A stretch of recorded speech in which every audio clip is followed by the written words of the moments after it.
Hello, hello, hello. Uh, in the last lecture, we saw Maoism and Chinese variety of communism, right? And we are in this lecture, we are going to see the next step in evolution of Marxism, which is neo-Marxism, which is neo-Marxism. So neo-Marxism, actually, we have seen neo-Marxism once. We have seen actually neo-Marxism once, whereby we studied Gramsci. We studied Gramsci. Gramsci is father of neo-Marxism. Father of neo-Marxism. Why he is called father of neo-Marxism will be essential to understand what is neo-Marxism itself. Right? Why Gramsci is father of neo-Marxism? Because he says, he says that superstructure, superstructure and basic structure influence each other. This was a major change, a major revision by Gramsci in Marxism. Thereby Gramsci says superstructure and basic structure influence each other. What Marx says that basic structure will reflect itself. Basic structure will reflect itself on superstructure. There will be no influence of superstructure on basic structure. What Gramsci what Gramsci says is that basic structure and superstructure influence each other. What comes in superstructure? It is state, religion, media, essentially culture. Essentially culture. So what will Marxism will analyze the most? It is culture, importance of cultural factors, influence of cultural factors on shaping socio-economic phenomena, on shaping history. What will neo-Marxists do essentially? Essentially, keep this in mind. Neo-Marxism will analyze history, will analyze socio-economic phenomena through lens of culture. Through lens of culture. So this is the basis of neo-Marxism, which if you keep in mind till the end of the lecture, you will understand what is neo-Marxism and what they are trying to do. Okay. There are number of names by which neo-Marxism is addressed. The first name is Frankfurt School. Frankfurt Frankfurt is a city in Germany where was this school of Marxism was founded during interwar period, during the period between World War One and World War. Okay, the names of neo-Marxism. First name is Frankfurt School. Second name is Critical School. Then it is called Cultural School of Marxism or Western School. Western. Why it is called Frankfurt School? Because it was founded in Frankfurt, Germany. And why it is called Western School? Because shifted to Columbia University, USA, when Hitler started persecuting communist Germany. Right? It also has one more name, Cultural School. Very easy to understand why it is called Cultural School. Because it is shaped by it is basically analysis of socio-economic phenomena through the lens of culture. It is also known as critical school because it is critical of many things such as Orthodox Marxism, Soviet Marxism. Then it is critical of Western liberal democracy.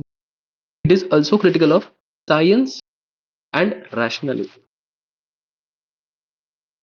right? But the most important name of Neo Marxism is Humanist School of Marxism, right? Why it is called Humanist? Why it is called Humanist School? Because the final goal of Neo Marxism, the focus of Neo Marxism is on emancipation. It is on freedom. It is from freedom from alienation,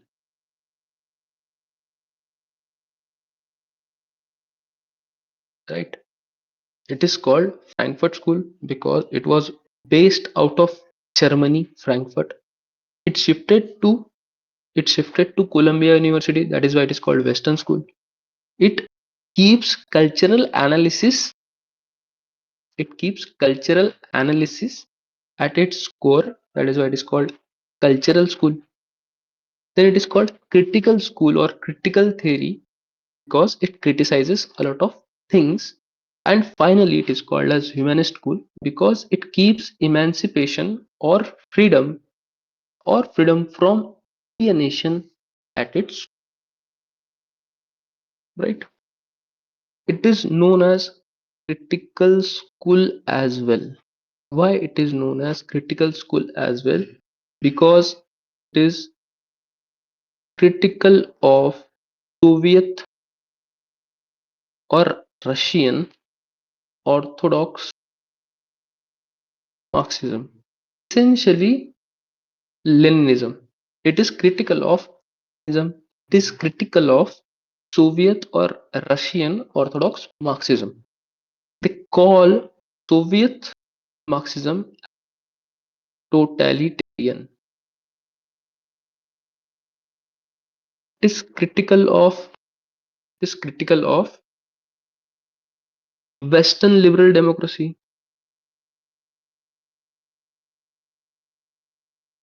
Why it is critical of Western liberal democracy?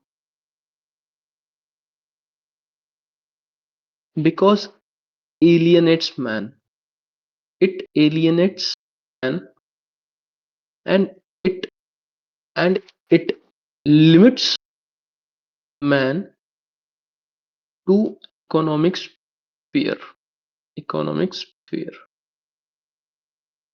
It essentially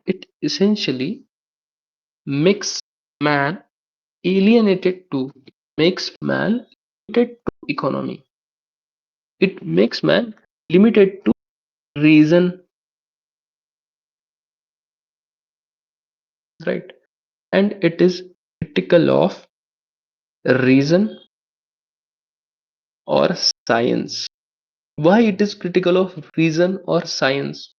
It is critical of reason because it limits man. It makes man economic personality. It limits man economics. Why it is critical of science? Because science totalitarian. Science is homogenizing. Science speaks in yes or no. It is it does not give space for reason. Okay? And science kills rationality. How it kills rationality? If science is ultimate reason, why it kills rationality? Because answer is in question itself. Because science is ultimate reason. Anything is ultimate, it does not allow dissent, right? It kills rationality. And one more thing that science does is promotes technology. By promoting technology, it promotes capitalism because technology will produce for what? Technology will produce for consumption only, right? So science is totalitarian because it's about ultimate reality, it is ultimate reason. Kills rationality because it limits people to yes or no, and it is ultimate reason. Science promotes technology, technology promotes capitalism, and capitalism promotes consumerism. Right? One more thing that science does, one more things that science does is limits man to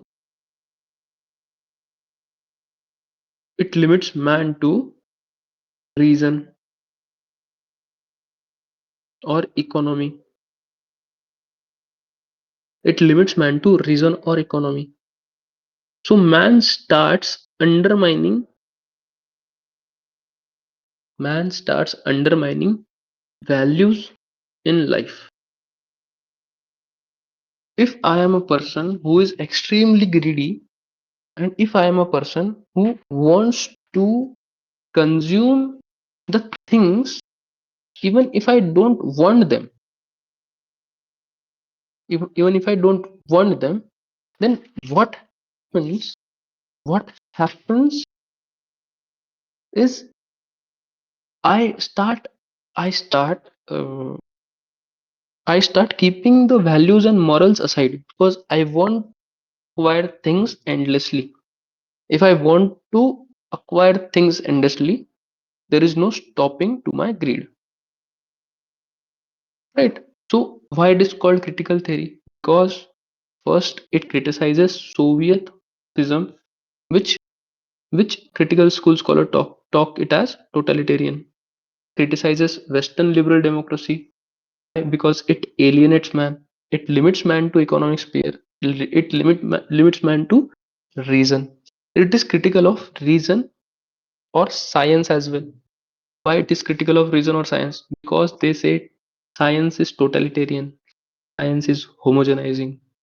They say science kills rationality by presenting itself as ultimate reason. If something is ultimate reason, there is no point in criticizing it. Science promotes technology. Technology promotes capitalism by producing more. Capitalism is being promoted. Consumerism will be promoted. Consumerism is being promoted. Then man is again limited economy. By limiting man to economy, capitalism, science increases grid of man, and that man starts undermining morals, ethics, values in the life. Right? One more thing that science does in a very similar way, science promotes what? Science promotes materialism. कैसे? Just I explained. Science promotes technology. Technology promotes capitalism. Capitalism promotes consumerism. By that virtue, science promotes materialism as well. By promoting materialism, by limiting man to economic sphere, man limited economy, man does not believe in abstract ideas, which are uh, non-observable and not verifiable. इसका मतलब क्या है? What does this means? Science by promoting materialism, science by promoting consumerism limits man to economy. We start acquire things endlessly. We start acquiring things endlessly. So ideas and views such as love, care, compassion, they start losing their importance because materialism takes the importance. So values such as love, care, compassion, which are not observable, not verifiable, will take a backseat, right? This is one more reason why science is criticized by critical theory scholars, right? Again, going back to same things that it kills rationality, it promotes consumerism, it is homogenizing because it does not give space to think because science is totalitarian, science is ultimate. By promoting technology, by then science promotes capitalism because technology will be used to produce more. When we produce more, there is more chance of consumerism. There is more chance of consumerism. Man will be limited to economic sphere. When man will be limited to economic sphere, man will become greedy. When man becomes greedy, he loses the importance of non-observable and non-verifiable ideas such as love, care, compassion, right? So this is the core ideas of critical theory. Criticism of reason and criticism of science, criticism of consumerism. Criticism of consumerism. These are the three ideas which will be helpful to you to understand this topic. पहला idea क्या है? What is the first idea? It is criticism of reason. Other idea is criticism of consumerism. And third idea is criticism of science.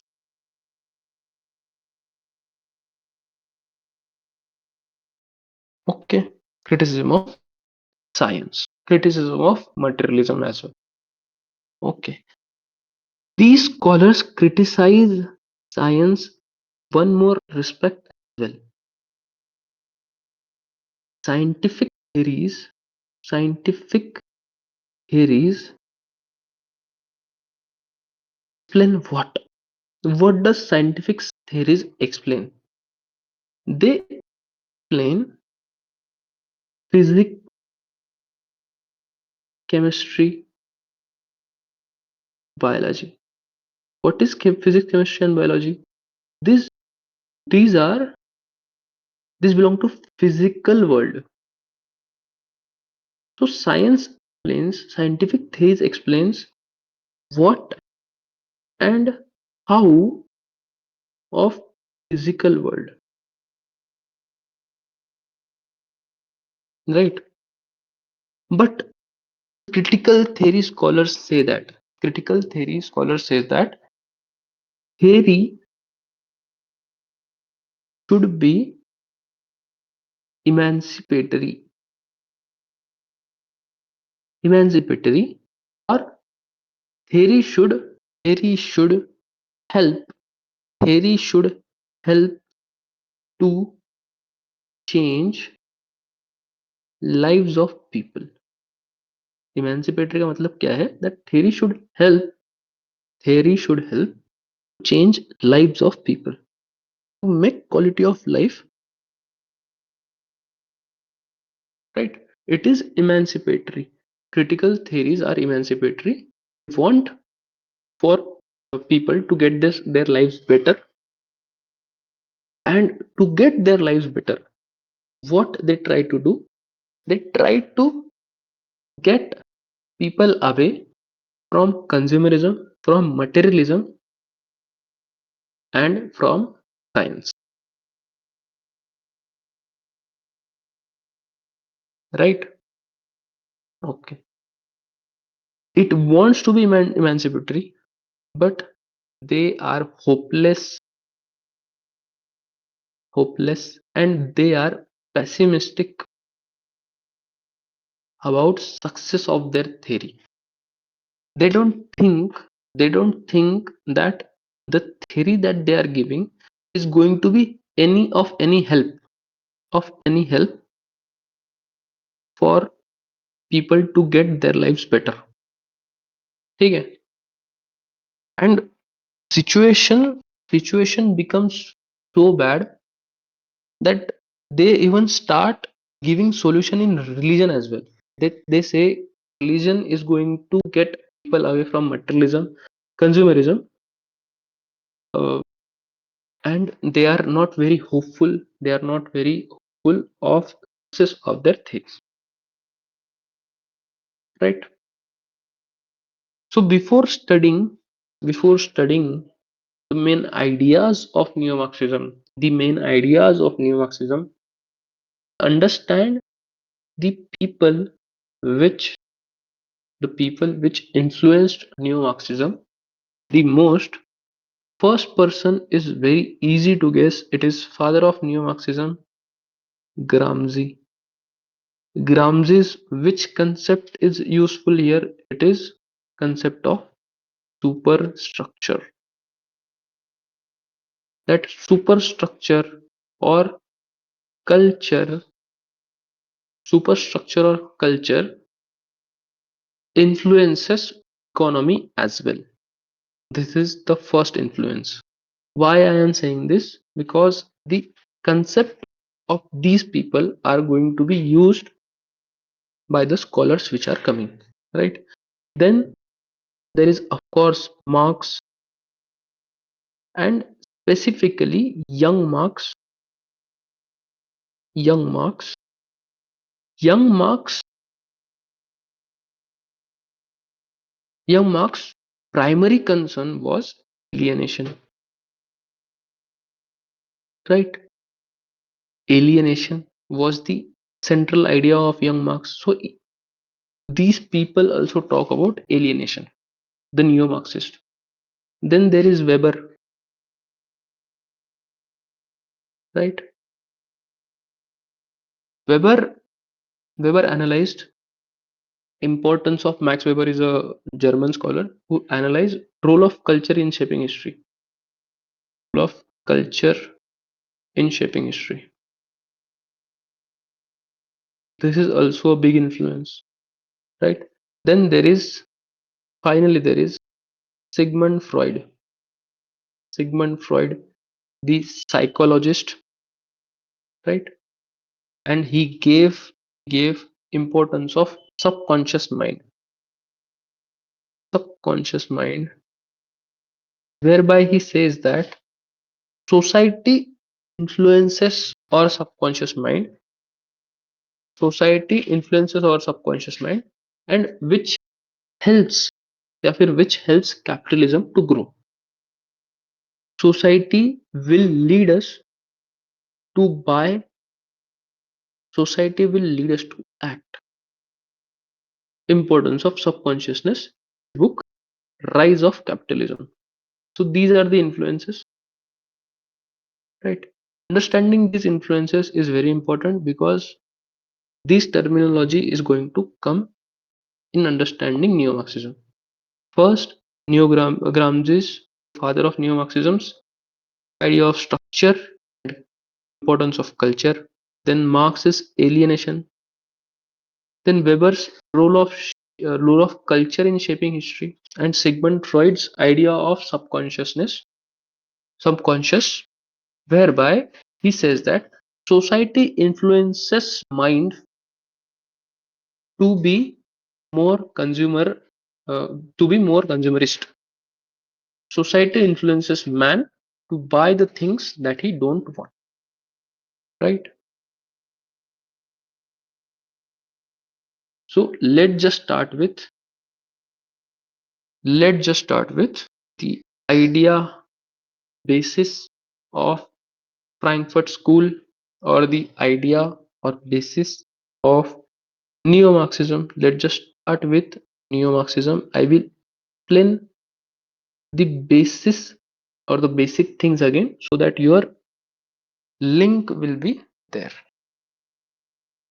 What does what does Neo Marxism says? What is the fundamental theme of Neo Marxism? It criticizes reason, it criticizes science, criticizes consumerism, right? Then it supports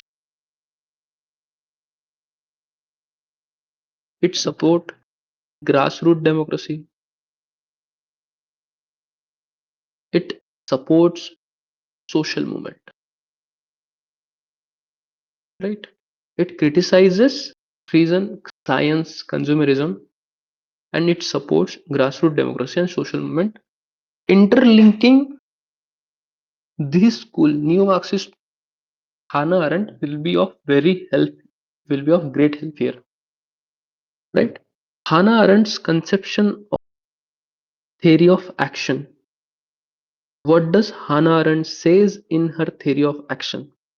That action is of three types: action, work, and labor, right?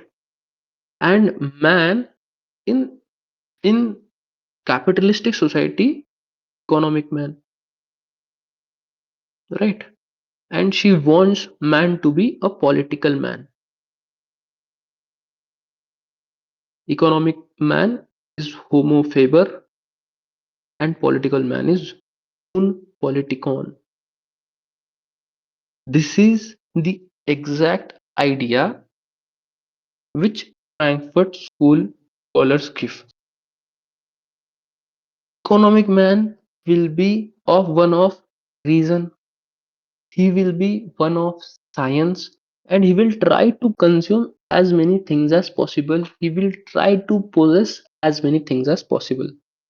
On the other hand, Hannah Arendt says that man should be a political man, man should be a zoon politikon, that man should work for democracy and man should work in political sphere. This is the fundamental theme of neo-Marxism. 5 word में, if I have to explain neo-Marxism in 5 words, I will say is reason, criticism of reason, science, consumerism,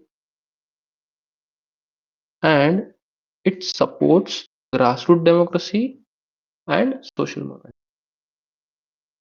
It criticizes it criticizes economic basis of societal working. It analyzes cultural factors in shaping socio-economic phenomena.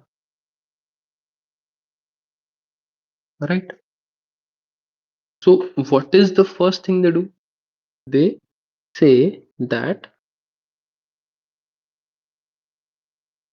they say that culture culture is as important as economy. ठीक है? Culture is a basic structure according to neo-Marxist. Right? So what does Marx say? Marx says that economy is basic structure and everything is a reflection of it. What does Gramsci say? Economy is basic structure and superstructure and basic structure influence each other. But for neo-Marxist, culture and economy both form basic structure, or superstructure will be something else, right? It is basic structure. Culture itself is economy. Culture and economy are interlinked. This is what neo-Marxists say. ठीक है? What does capitalism do with culture? How culture is a part of basic structure, I will explain you with example, right? How is culture a part of basic structure? Now I will give you example which most of you might be knowing is of Mr. Beast and his chocolate brand Festivals, right? Mr. Beast and his chocolate brand of Festivals. Now what happens here is that Mr. Beast belongs to culture. His chocolate brand belongs to economy. But here culture influenced economy to form a new product. Why Festivals is selling? Because it is backed by culture. Mr. Beast Mr. Beast is a mass is a mass is, is a person of mass following, right? He has a culture of his own. If he says that my chocolate is better than Hershey's, a lot of people will buy it. This is what basically neo-Marxism is trying to say. That culture, Mr. Beast is influencing economy directly. It is making changes in economy directly.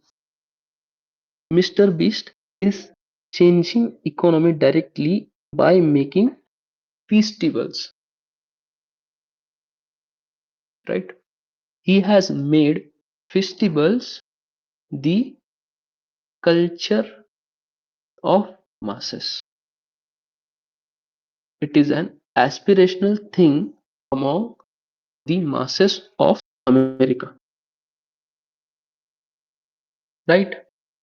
Modification in Marxisms are this. By neo-Marxist, what does neo-Marxist do? They will say culture and economy both are part of basic structure whereby culture influences economy directly. Mr. Beast has made festival. Mr. Beast, who is part of social media, who is part of culture of America, has influenced economy directly. Culture and economy are both part of basic structure. This is the first idea of neo-Marxism,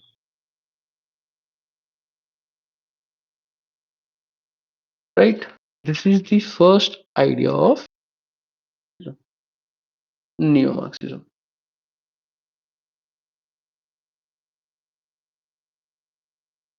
right? So how does capitalism survives here? How does capitalism survives here?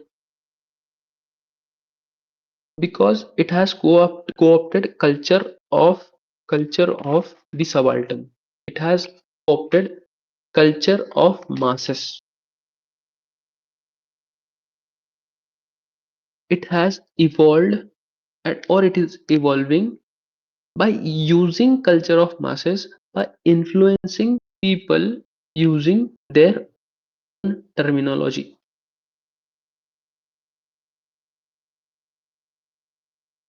right? By using own terminology.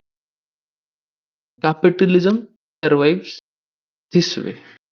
Mr. Beast, Mr. Beast harnessed or used culture to build a product which was capitalistic in every sense. So use of culture for making of product, for sustenance of product, is basically Marxism, right? This was the first idea in Neo Marxism. The second idea in Neo Marxism. The second idea in Neo Marxism belongs to a scholar called Herbert Marcuse. Herbert Marcuse. What does Marcuse say? What does Marcuse say? Marcuse says that his there is this very famous quote of Herbert Marcuse whereby he says that we a one dimensional man living in a one dimensional society. We are a one dimensional man living in a one dimensional society. One dimensional society. Right? Going back, Gramsci. To understand this quote, we'll go back to Gramsci. In Gramsci, in Gramsci, you must remember concept, right?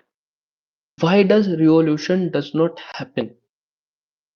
Because there is hegemony of capitalism on worker class. Worker will look towards capitalism with with an aspiration. Worker don't want to change the system. Worker only wants son or his daughter become a part of capitalism, become a part of capitalist culture, becomes an engineer, becomes a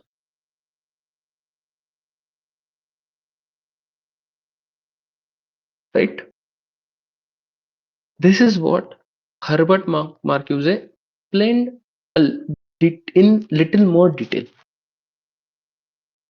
Right? We just understood that capitalism survives itself by becoming culture of masses. By becoming culture of masses. And what does Gramsci say? And Gramsci says that capitalism has its hegemony over worker. We will mix these two things, that capitalism survives by becoming culture of masses and capitalism has hegemony on it, on the workers. So by mixing these two things, what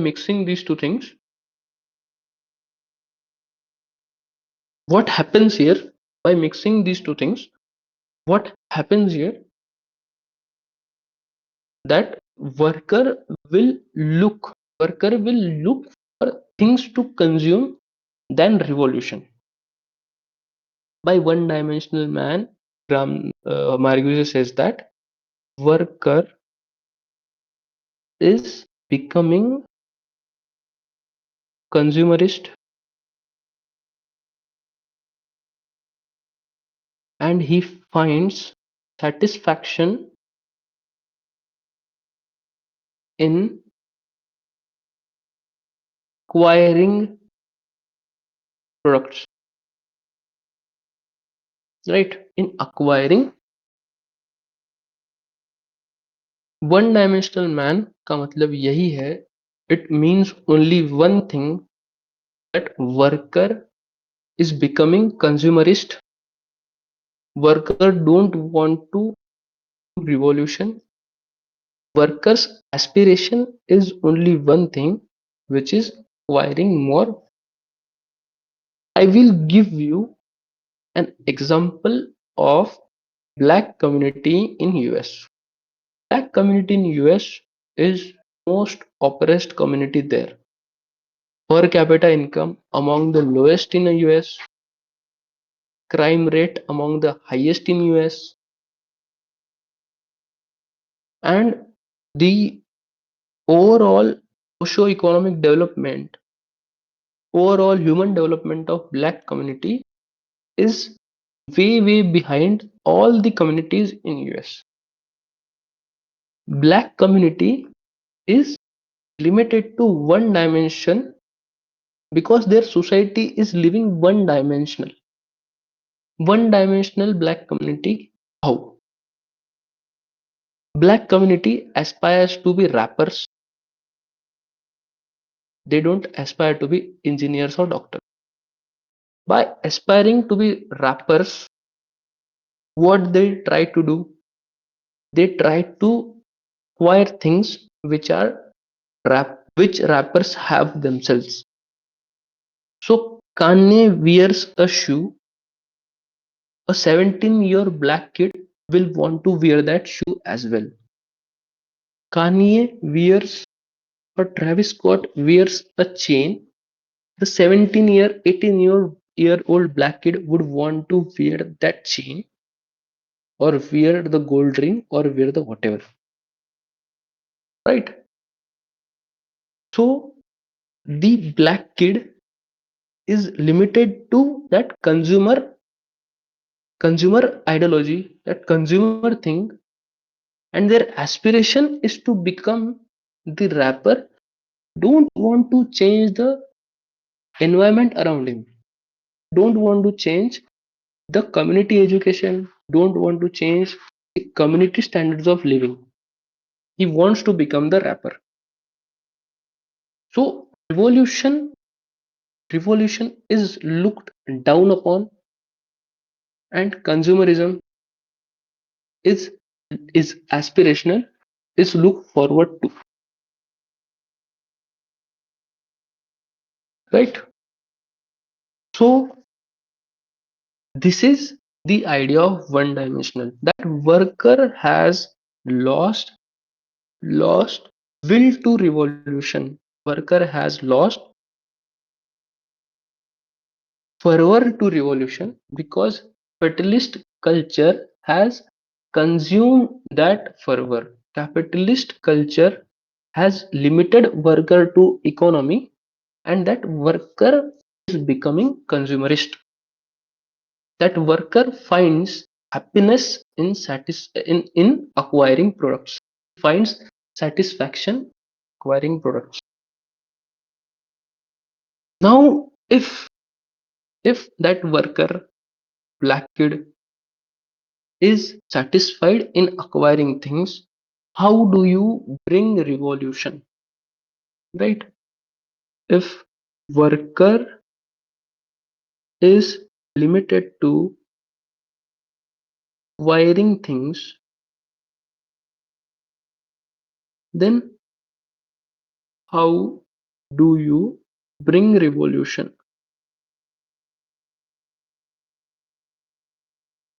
You bring revolution by finding people by finding people who are not part of consumerist culture. Right? Consumerist culture. Again I'll go back to example of black black kid in America. Right?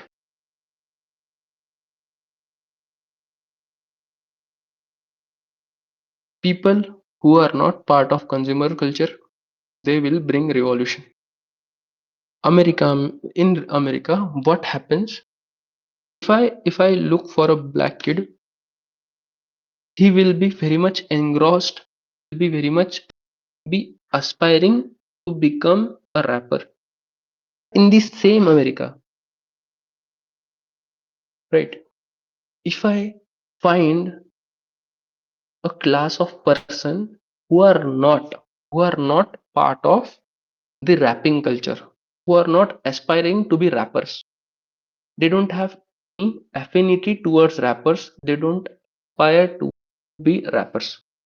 And if I explain them that the consumerist culture is not for your society, is not good for you, they will listen to me, and they might be able to change their lives.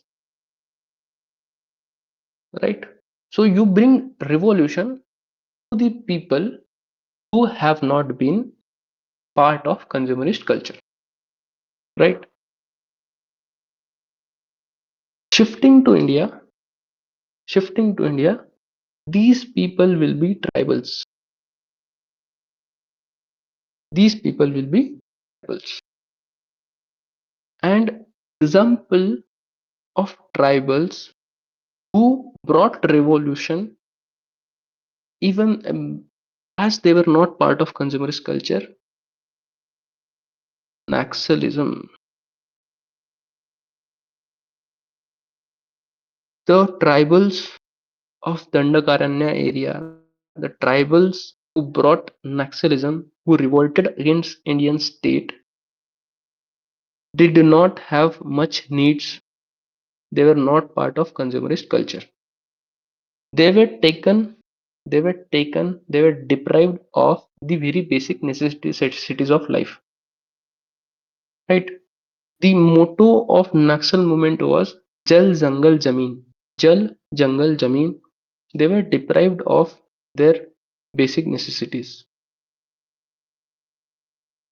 Now, the hegemony of Indian state, consumerist culture of mainstream Indian discourse or mainstream Indian economy did not reach those tribals. So it was very easy to mobilize these tribals for revolution. Right? So how do you bring revolution in a society which is limited to economic sphere? By mobilizing people who have not been part of consumerist culture. Right? So this is what the basics of neo Marxism is.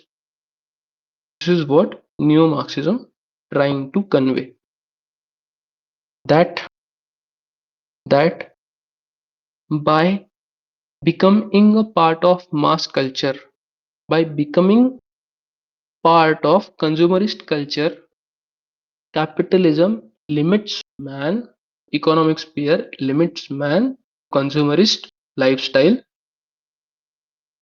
So the man becomes mass, and there is no, the man stops applying reasoning to whatever capitalism is trying to sell. This is the idea of neo Marxism. That culture shapes economy, but and this culture limits man to consumerist culture, and man stops applying reason once is hegemonized by culture which is trying to convert that man, the economic man, and limit that man to economic sphere. So this was the basics of neo Marxism. Hope you understood it, right? And hereafter we'll study the scholarly perspectives on neo Marxism and the concept of neo Marxism in more detail. We'll study Horkheimer, we'll study Theodor Adorno, we'll study Marcuse in more detail, and we'll study Eric Fromm and Habermas as well. Okay, I hope you understood this topic in detail. I'll continue with Scholar next lecture. Thank you. I hope to see you soon.